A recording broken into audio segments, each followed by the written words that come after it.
G'day everyone, Dr. Emily Harper here. Now, before we dive in, I need you to know something that might shock you. Over half of all blokes over 50 will develop symptoms of benign prostatic hyperplasia, or BPH. That's prostate enlargement in plain English. And here in Australia, that's affecting hundreds of thousands of men right now. I'm talking about your dad, your uncle, your mate down at the pub, maybe even you watching this right now. Now, I've been a urologist for over 15 years, and I've seen thousands of men walk through my clinic doors in Sydney.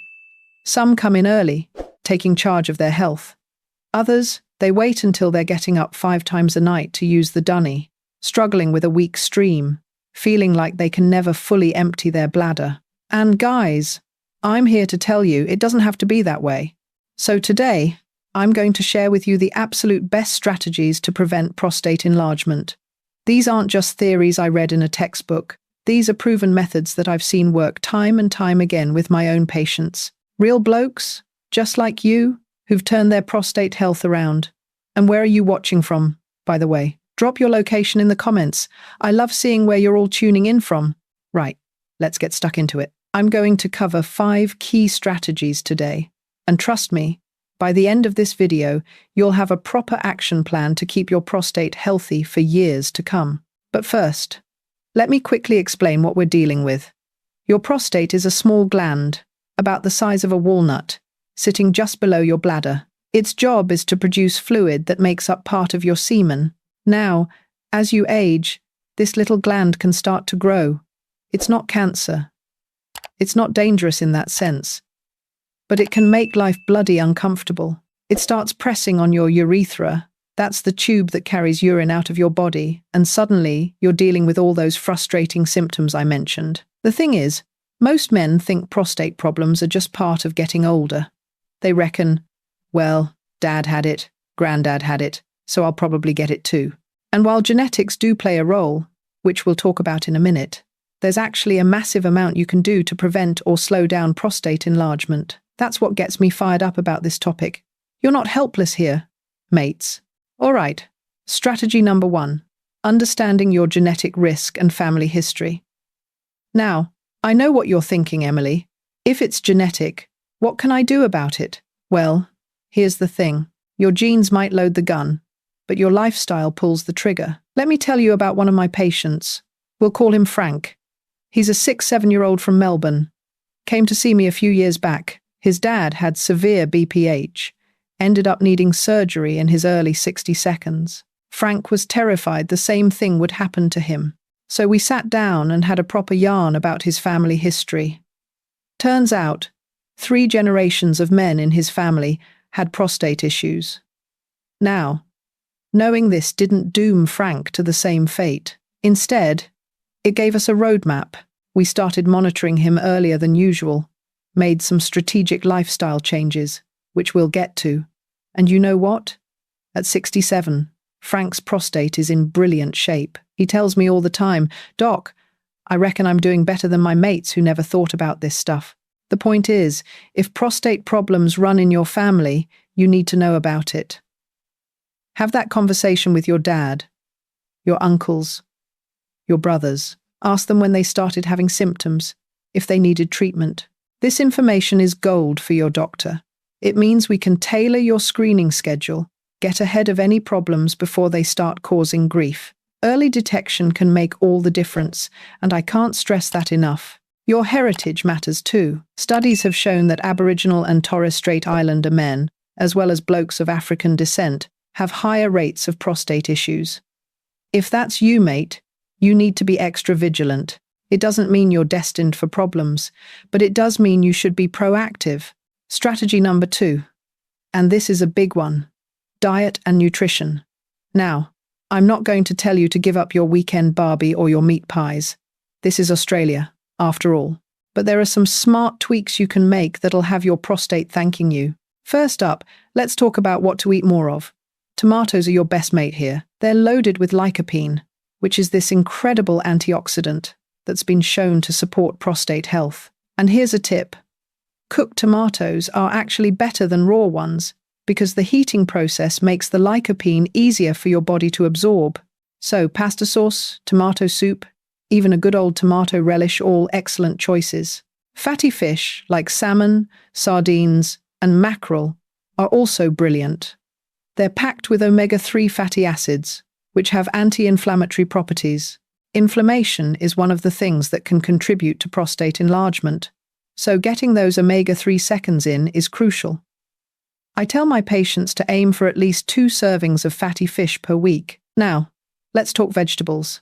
The cruciferous ones: broccoli, cauliflower, Brussels sprouts, cabbage. These are absolute powerhouses. They contain compounds that help your body regulate hormones, and hormone balance is key for prostate health. I had a patient, let's call him Dave, who started adding a big serving of steamed broccoli to his dinner every night. 6 months later, his symptoms had improved noticeably. He said to me, "Emily, I never thought broccoli could make such a difference." Pumpkin seeds are another ripper. They're high in zinc, which is essential for prostate function. Just a small handful as a snack can do wonders. Green tea is fantastic too. It's loaded with antioxidants that protect your cells from damage. Now, what should you eat less of? Processed meats are the big one. Your daily sausage sizzle might be a tradition, but too much processed meat has been linked to increased prostate problems. I'm not saying never have a snag, but maybe not every day, yeah? Red meat in general should be moderated too. Try to limit it to a couple of times a week. Dairy products can be tricky. Some studies suggest that high dairy intake might increase risk, particularly full-fat dairy. So maybe switch to reduced fat milk, or try some of the plant-based alternatives. Soy milk, almond milk, give them a go. And here's something a lot of my patients ask about spicy food. Some blokes find that really spicy foods can irritate their bladder and prostate, making symptoms worse. If you notice that your Vindaloo is sending you to the loo more often, might be worth dialing back the heat a bit. Strategy number 3: exercise and physical activity. Guys, this is non-negotiable. Regular exercise is one of the best things you can do for your prostate. And I'm not talking about becoming a gym junkie or running marathons. Just consistent, moderate activity makes a massive difference. Why does exercise help? Well, it helps you maintain a healthy weight, and that's crucial. Obesity is a major risk factor for prostate enlargement and other prostate problems. Exercise also improves circulation, reduces inflammation, and helps balance your hormones, all things your prostate loves. Now, here's something most doctors don't talk about enough: pelvic floor exercises. Yeah, I know. You probably think that's just for women who've had babies. Wrong. Men have pelvic floor muscles too, and strengthening them can significantly improve urinary symptoms associated with prostate enlargement. Let me teach you how to do them. They're called Kegel exercises. First, you need to identify the right muscles. Next time you're having a wee, try to stop the flow midstream. The muscles you use to do that, those are your pelvic floor muscles. Now, don't make a habit of stopping mid-flow that's just to find the muscles. To exercise them, when you're sitting or lying down, squeeze those muscles and hold for 3 seconds, then relax for 3 seconds. Aim for 3 sets of 10 reps a day. I had a patient, we'll call him George, who was having real trouble with urgency. You know, that sudden, desperate need to go. He started doing these exercises religiously, and within a few months, he told me it was like having a new lease on life. He could actually sit through a movie without bolting to the toilet 3 times. Walking is fantastic too. Just 30 minutes a day, 5 days a week. That's the sweet spot. Swimming, cycling, golf, whatever gets you moving, mate. Just avoid long periods of sitting, especially on hard surfaces. If you're doing a lot of bike riding, invest in a proper seat that doesn't put pressure on your perineum. That's the area between your scrotum and your anus. Strategy number 4. And this is where a lot of blokes get confused.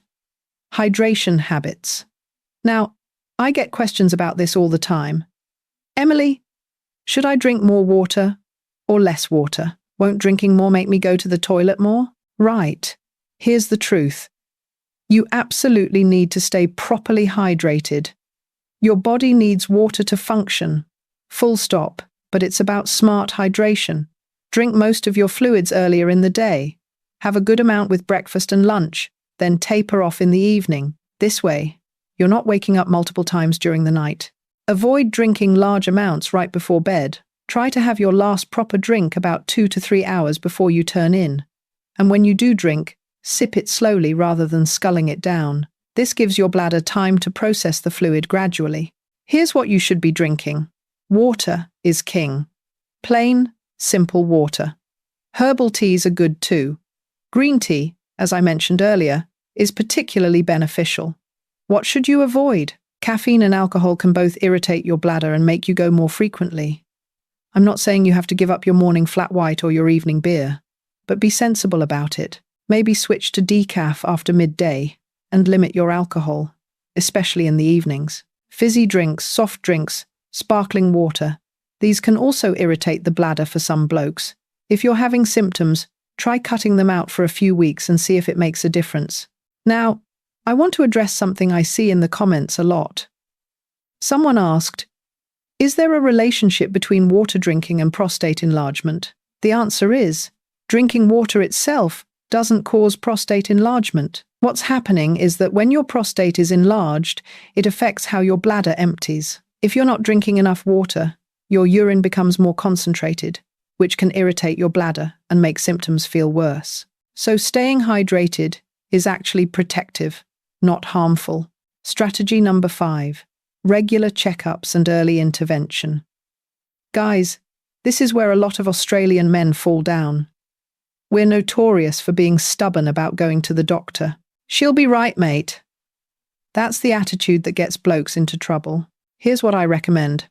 If you're over 50, you should be having a prostate check annually. If you've got a family history or you're in a higher risk group, start at 45. I know the digital rectal exam isn't anyone's idea of a fun afternoon, but it takes about 30 seconds and could save you years of problems down the track. We'll also usually do a PSA test. That's prostate-specific antigen, a blood test that can indicate if something's going on with your prostate. Now, PSA levels can fluctuate for various reasons, so one elevated reading doesn't necessarily mean disaster, but it gives us a baseline and helps us track changes over time. Here's the thing about early intervention. Catching problems early means we have more options. If we wait until your symptoms are severe, the treatment options become more limited and more invasive. But if we catch things early, we might be able to manage it with lifestyle changes and medication, avoiding surgery altogether. Let me tell you about another patient, we'll call him Jack. He's 71, from Brisbane. Jack came to see me when he started noticing he was getting up once or twice a night to use the loo. Not terrible, but annoying. We did some tests, caught it early, made some lifestyle adjustments.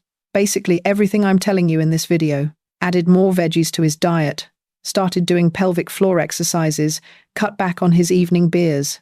You know what? 3 years later, Jack's symptoms haven't progressed at all. He's still getting up once a night occasionally, but that's it. He didn't need medication, didn't need surgery, just smart, early management. Now, I want to address another question I see come up a lot. Do lifestyle changes actually reverse prostate issues, or just help prevent them? The honest answer is, it depends. If your prostate has already enlarged, we can't necessarily shrink it back to its original size through lifestyle alone. But here's what we can do. We can stop it from getting worse. We can reduce inflammation. We can improve your symptoms significantly. For some men, particularly if caught early, the improvements can be so dramatic that it feels like reversal. For others, lifestyle changes combined with medication can give brilliant results. The key is this: the earlier you start, the better your outcomes. Don't wait until you're desperate, mates. Right, let me talk about something that might seem a bit awkward. But I'm a doctor. Nothing's off limits. I saw someone in the comments ask, is regular masturbation necessary too? Doctor, fair question. And the short answer is, regular ejaculation, whether through sex or masturbation, can actually be beneficial for prostate health. Some studies suggest it may help flush out toxins and reduce inflammation. I'm not going to give you a specific prescription. That's between you and your partner, or yourself. But regular sexual activity is generally considered part of good prostate health. There you go, doctor's orders. Now, let me touch on stress management too, because this is something that often gets overlooked. Chronic stress can affect your hormones, your immune system, your inflammation levels, all things that impact your prostate. Finding ways to manage stress is crucial. For some blokes, it's fishing. For others, it's yoga or meditation. Some find that time in the garden does the trick. Whatever works for you, make it a priority. Your prostate and your overall health will thank you. Sleep is another big one. Poor sleep is linked to all sorts of health problems, including prostate issues.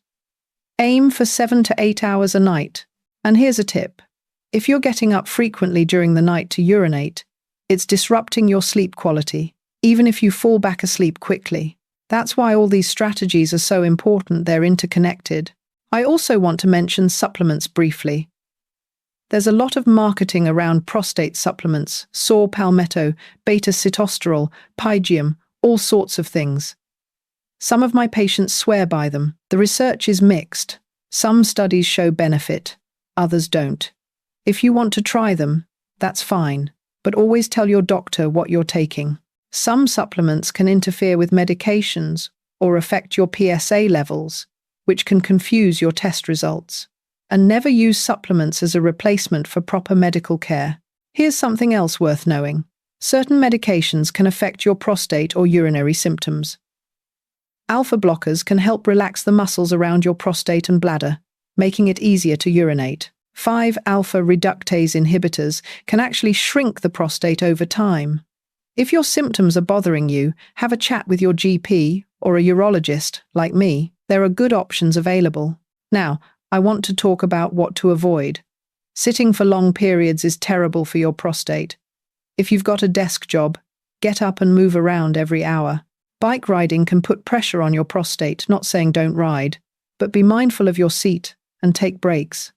Really spicy foods, as I mentioned, can irritate some blokes. Excessive alcohol is a no-go. Smoking is terrible for your prostate and your overall health. If you smoke, quit. Full stop. Let me also address weight. Blokes who are overweight or obese have significantly higher rates of prostate problems. The relationship between body fat and hormones is complex, but basically, excess fat can lead to hormonal changes that promote prostate growth. Maintaining a healthy weight through diet and exercise is one of the most powerful things you can do. Here's something that might surprise you. Your mental attitude matters too. I've noticed over my 15 years in practice that men who take an active, positive approach to their health tend to have better outcomes than those who feel defeated or fatalistic about it. You're not helpless here. You have agency. Every healthy choice you make is an investment in your future quality of life. And guys, I cannot stress this enough. Don't ignore symptoms. Don't brush them off as just getting older. If you're having trouble starting your stream, if it's weak, if you're going frequently, especially at night, if you feel like you can't fully empty your bladder, if there's pain or blood, get it checked out. These symptoms might be BPH, but they could also indicate other problems. Early detection is everything. Let me paint you a picture of what prevention can look like. One of my longtime patients, we'll call him Tom, started seeing me when he turned 50. No symptoms, no family history, just wanted to be proactive. We established a baseline. I educated him about all these strategies, and he took them on board. Tom's now 68, and his prostate is healthy as. He eats well, exercises regularly, keeps his weight down, comes in for annual checkups. He tells me he feels better now than he did in his 40s. That's the power of prevention, mates. On the flip side, I've seen too many men who waited, who ignored the warning signs, who put off seeing a doctor, who thought they could tough it out. Some of them end up needing surgery that could have been avoided. Others suffer needlessly with symptoms that could have been managed. Don't be that bloke. So, let me recap these 5 strategies for you. 1. Know your genetic risk and family history. 2. Optimize your diet and nutrition. 3. Stay active and do those pelvic floor exercises. 4. Manage your hydration smartly. And 5. get regular checkups, and don't ignore symptoms. If you implement these 5 strategies starting today, you're giving yourself the best possible chance at maintaining a healthy prostate for decades to come. Is it a guarantee? No, nothing in medicine is guaranteed, but you're dramatically improving your odds. Now, I want you to think about one thing you can start doing today. Maybe it's adding tomatoes to your lunch. Maybe it's taking a 30-minute walk after dinner. Maybe it's booking that checkup you've been putting off. Pick one thing and commit to it. Then, next week, add another. Small, consistent changes add up to massive results over time. Your prostate health is within your control. Guys, you've got the knowledge now.